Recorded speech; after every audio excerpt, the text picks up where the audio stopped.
మన ఫ్యామిలీ అందరికీ హాయ్ అండోయ్. ప్రతి పండక్కి ఒక ప్రత్యేకమైన వంటకం ఉంటుంది కదా. ఉదాహరణకి సంక్రాంతికి అరిసెలు, ముత్యాలమ్మ పండగకి అట్లు, అలాగే వినాయక చవితికి ఉండ్రాళ్ళు, శ్రీరామనవమికి పులిహార, ఇట్లా ప్రత్యేకమైన వంటలు ఉంటాయి కదా ప్రతి పండక్కి.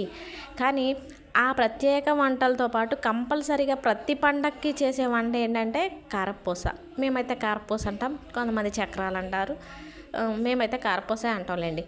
అయితే ఈ కారపూసని మామూలుగా తినే కంటే ఇలా టీలో పోసుకొని తినడం అంటే నాకు మహా ఇష్టం. మా చిన్నప్పుడైతే ఇట్లా పెద్ద పెద్ద గ్లాసులకి టీ పోసుకొని గిన్నెల కారపూస పోసుకొని తినేవాళ్ళం. అయితే ఇలా తినడం ఇష్టం లేని వాళ్ళు అంటారు కదా, పళ్ళు లేని వాళ్ళు అలా తింటారు. టీలో కారపూస పోతే కొద్దిగా మెత్తపడతాయి కదా, అందుకని అలా తింటారు. మీకు పళ్ళు ఉన్నాయిగా అట్లా తినకపోతే అంటారు.